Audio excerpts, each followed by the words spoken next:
కాసేపట్లో నామినేషన్ గడువు ముగుస్తుండటంతో అన్ని పార్టీల అభ్యర్థులు తెలంగాణ అసెంబ్లీకి చేరుకున్నారు. సీఎం రేవంత్ రెడ్డి సైతం అసెంబ్లీకి చేరుకుని కాంగ్రెస్ అభ్యర్థుల తరపున నామినేషన్ కార్యక్రమంలో పాల్గొనున్నారు. సిపిఐ తరపున నెల్లికంటి సత్యం నామినేషన్ పత్రాలు దాఖలు చేసేందుకు అసెంబ్లీకి చేరుకున్నారు. మరోవైపు బీఆర్ఎస్ తరపున దాసోజు శ్రవణ్ అసెంబ్లీకి రాగా ఆయనకు మద్దతుగా కేటీఆర్, హరీష్ రావు, బీఆర్ఎస్ ఎమ్మెల్యేలు అక్కడికి చేరుకున్నారు. దీనిపై మరింత సమాచారం అక్కడ అసెంబ్లీకి అంటే నామినేషన్ల పర్వం కొనసాగుతుంది. ఎమ్మెల్సీల అభ్యర్థుల నామినేషన్లు అసెంబ్లీ నుంచి తాజా సమాచారం మా కరస్పాండెంట్ సబీన్ లైవ్ ద్వారా అందించడానికి సిద్ధంగా ఉన్నారు. సబీన్,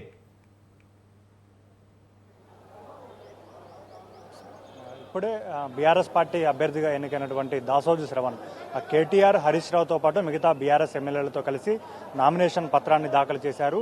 ఆ బీఆర్ఎస్ పార్టీకి ఖాళీ అయిన 5 ఎమ్మెల్యే కోటా ఎమ్మెల్సీ స్థానాల్లో ఒక స్థానం స్పష్టంగా వస్తుంది కాబట్టి బీఆర్ఎస్ పార్టీ ఒక అభ్యర్థిని బరిలోకి దించడంతో ఈసారి జరిగే ఎమ్మెల్యే కోటా ఎమ్మెల్సీ ఎన్నికలు ఏకగ్రీవం అవుతాయని చెప్పుకోవచ్చు. మార్చి 20వ తేదీన ఈ 5గురు అభ్యర్థులకు కూడా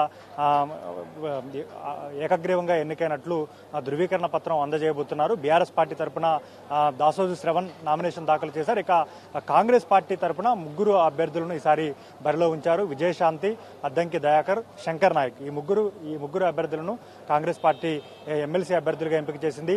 పొత్తులో భాగంగా ఒక స్థానాన్ని సిపిఐకి కేటాయించింది. సిపిఐ నుంచి నల్గొండ జిల్లా సిపిఐ కార్యదర్శి నెల్లికంటి సత్యాన్ని అభ్యర్థిగా ప్రకటించింది. నామినేషన్లు దాఖలు చేయడానికి వారు సిద్ధంగా ఉన్నారు. అధికార కాంగ్రెస్ పార్టీ తరఫున కాంగ్రెస్ పార్టీ 3 అభ్యర్థులు, సిపిఐ తరఫున నామినేషన్ దాఖలు చేసేందుకు ముఖ్యమంత్రి రేవంత్ రెడ్డితో పాటు డిప్యూటీ సీఎం బట్టి విక్రమార్క, మంత్రులు శ్రీధర్ బాబు, అదేవిధంగా ఉత్తమ్ కుమార్ రెడ్డి, పొంగిరెడ్డి శ్రీనివాసరెడ్డితో పాటు సిపిఐ పార్టీ నుంచి జాతీయ కార్యదర్శి నారాయణ, సిపిఐ రాష్ట్ర కార్యదర్శి కొననేని సాంబశివరావుతో పాటు మిగతా నేతలంతా సిఎల్పిలో ఉన్న పరిస్థితి మనకు కనపడుతోంది. మరికొద్ది సేపట్లోనే అధికార కాంగ్రెస్ పార్టీ సిపిఐ తరఫున నామినేషన్లు దాఖలు చేయబోతున్నారు. ఈ నామినేషన్ కార్యక్రమంలో సీఎం, డిప్యూటీ సీఎంతో పాటు మంత్రులు పాల్గొనబోతున్నారు. మొత్తానికైతే అధికార కాంగ్రెస్ పార్టీ సామాజిక వర్గ సమీకరణాలను దృష్టిలో పెట్టుకుని ఎస్సీ, ఎస్టీ, బీసీ మహిళలకు ఎమ్మెల్సీ సీట్లను కేటాయించింది. సిపిఐ పార్టీ సైతం తనకు వచ్చిన ఒక స్థానంలో బీసీ యాదవ సామాజిక వర్గానికి సంబంధించి నెల్లికంటి సత్యం ఎంపిక చేసింది. ఇక బీఆర్ఎస్ పార్టీ కూడా అనేక సమీకరణాలను పరిగణలోకి తీసుకుంది. ఖాళీ అయిన 5 స్థానాల్లో 4 బీఆర్ఎస్ పార్టీకి సంబంధించిన ఎమ్మెల్సీలే ఖాళీ అయ్యారు. మహమూద్ అలీ మైనార్టీ కోటాలో అడిగారు. సత్యవతి రాథోడ్ మహిళా ఎస్టీ కోటాలో తనకు అవకాశం కల్పించాలని కోరారు.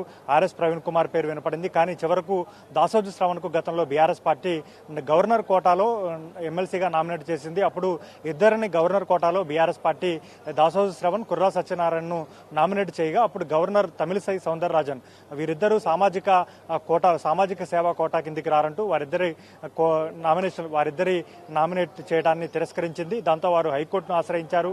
ఆ కేసు ఇప్పటికీ నడుస్తూనే ఉంది. అంతలో కాంగ్రెస్ గవర్నమెంట్ తిరిగి అధికారంలోకి వచ్చింది. కాంగ్రెస్ గవర్నమెంట్ అధికారంలోకి వచ్చిన తర్వాత గవర్నర్ కోటాలో కోదండరాం, అదేవిధంగా అమీర్ అలీ ఖాన్ ను కాంగ్రెస్ పార్టీ గవర్నర్ కోటాలో ఎమ్మెల్సీ అభ్యర్థులుగా నామినేట్ చేసింది. గవర్నర్ ఆమోదం తెలిపారు. ఇప్పుడు బీఆర్ఎస్ పార్టీ తనకు దక్కినటువంటి ఒక ఎమ్మెల్యే కోటా ఎమ్మెల్సీ స్థానాన్ని బీసీ ఈక్వేషన్ లో కావచ్చు, మొదటి నుంచి తెలంగాణ ఉద్యమంలో దాసోజు శ్రవణ్ కీలకంగా పనిచేశారు. ఆ తర్వాత బీఆర్ఎస్ ను విభేదించి బయటకు వెళ్లారు. కాంగ్రెస్ లో పనిచేశారు.